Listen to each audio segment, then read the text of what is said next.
Thanks for joining me today, guys. Let's go back to the 1980s and do a little bit of vintage metal detecting. And today I'm going to be using the Nautilus DMC-II-B, and as you can see there, it's packed with knobs, features, buttons, batteries. There's plenty to get our teeth into. So setting this up is a bit of a faff because it runs two channels. It runs all metal in one ear and discrimination in the other. So if you want the best out of this video, listen through stereo headphones, because it should be interesting just for you to get a feel for this stereo audio. So first of all, when we turn this on, we've got to balance this search coil manually to the ambient outside temperature. So once that's done, we set up the channels so we can set the discrimination to one setting and the all metal to another power settings. Now this machine, it runs 4 9-volt batteries there hanging out of its backside like proud hemorrhoids. These buttons on the front are where you tune in the coil, along with these buttons here. One side is the discrimination settings, the other side are the ground balance settings, and this is a retune button. So I think the thing which is going to give us the biggest problem here is we're searching blind because we've got no tone ID, we've got no meter, so we're literally listening for a bleep. So let's set this machine up. Sensitivity at 7, transmit boost power, this goes up to 44 volts, but it's not an actual 44 volts, we'll talk about it later. Ground balance I've got preset, discrimination I've got preset. So now we have to tune this coil in to the ambient temperature. So retune, auto retune off, and we have to press the button and turn the coarse knob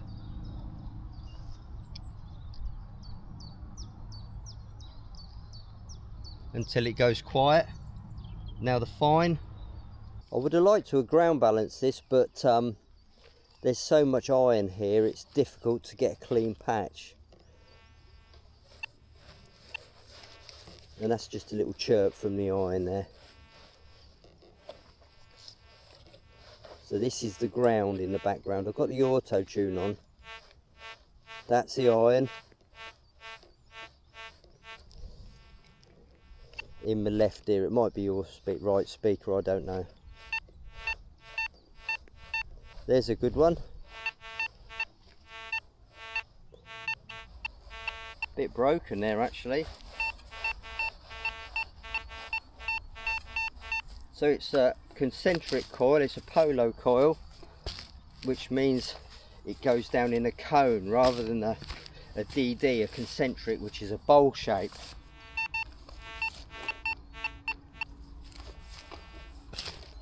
You don't get detectors with concentric coils these days. Everyone favours the 2D. Right, just to make this experience completely authentic, I have a 1980s pinpoint probe. So what we have to do here is switch it on, turn the knob until we're just on the fringe of tuning. And there we go.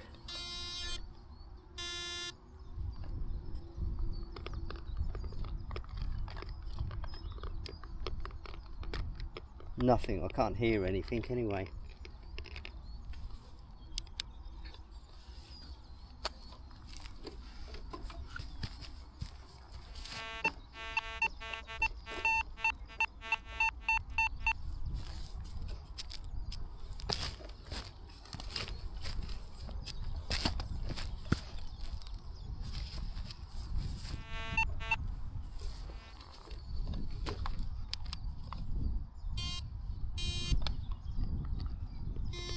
There we go.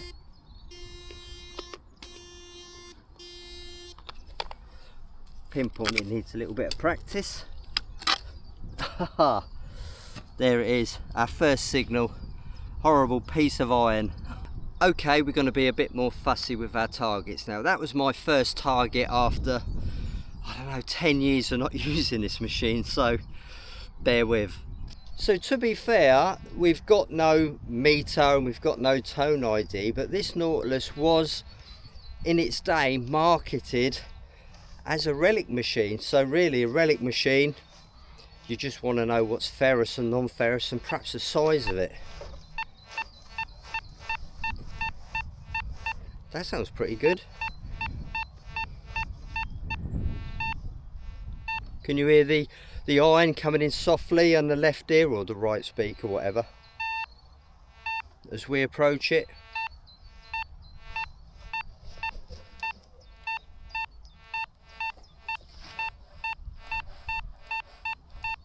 That's a digger. There it is.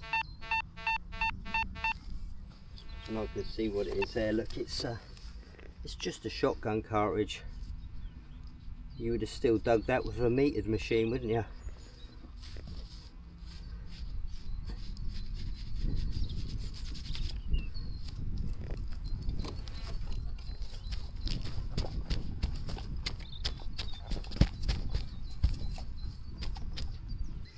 Perfect.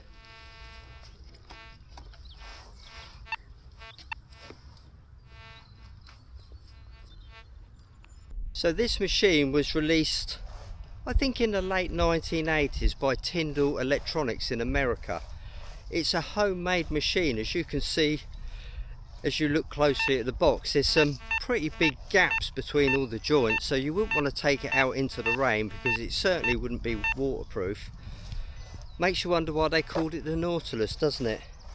But when this was released, because this was such a radical, ugly machine, people laughed at it. People didn't even want to entertain it. But the real relic hunters over in the US knew this was a secret weapon. And back then there wasn't really any social media, so people kept it to themselves. And it is a really deep machine. I think a lot of the depth is to do with that concentric coil. It's running 14 kilohertz if I remember correctly. But when I used to use this quite a lot in the early days, I was impressed with the depth. I really was, because I used to dig down for targets and think I've pinpointed them wrong, and they were indeed deep non-ferrous targets. It takes a little bit of getting used to, a little bit of learning. Would I use it today full time? No, not at all. Mainly because it's got wired headphones, and how we managed with wired headphones back then, God only knows, because when you go to dig you get tangled up on it. It's no fun at all. But I suppose if you use it all the time you just cope, don't you? You just manage. But balance weight, as I said earlier, it's perfect. You could use it all day long. But what it does do, it brings back an element of fun to detecting. It brings back a little bit of a challenge. So what about the weight of this machine? Well, it's mounted on an XLT stem, I don't know if you guys remember, and it's surprisingly well balanced. It is the sort of detector you could use all day. Although it looks flipping heavy, it's the balance, it's perfect. All metal coming in, and when it peaks, when the all metal peaks, the discrimination channel just pops over the top of it.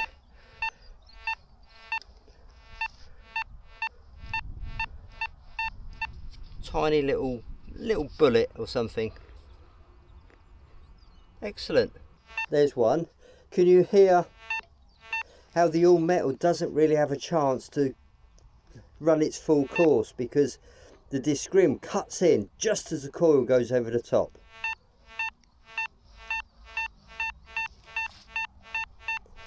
The two signals mimic each other. Ah, there it is, look.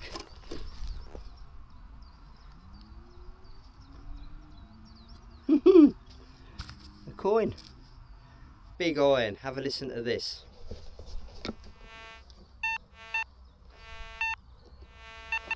Can you hear how the all metal has a good run before the discrimination channel pokes in?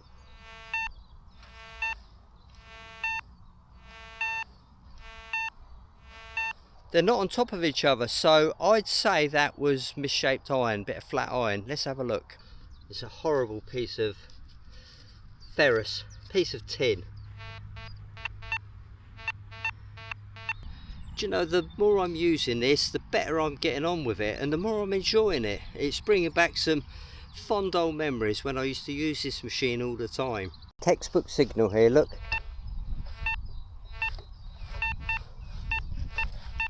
You wouldn't really know that the all metal circuit was there. Textbook signal, look.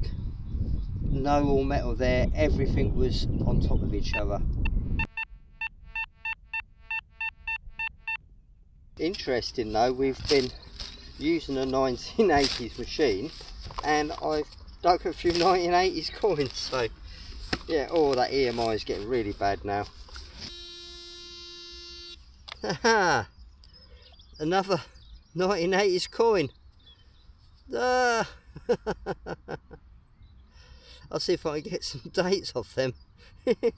But no, in terms of metal detecting, I think it could hold its own, you know. Not so much on a really busy iron contaminated Roman site. Perhaps it might take a bit of careful handling, but for just general detecting, it's got the depth, it's got the sensitivity at small targets, and just like today's metal detectors, you can get the settings very, very wrong. If you've ever used a Nautilus, maybe you still own one, give us your thoughts. Why not post in the comments below? And also, you guys new to the hobby who weren't around detecting in the 80s, also give us your thoughts below. Would you go out and use this type of machine, or would you stick to your modern machines? Bye for now.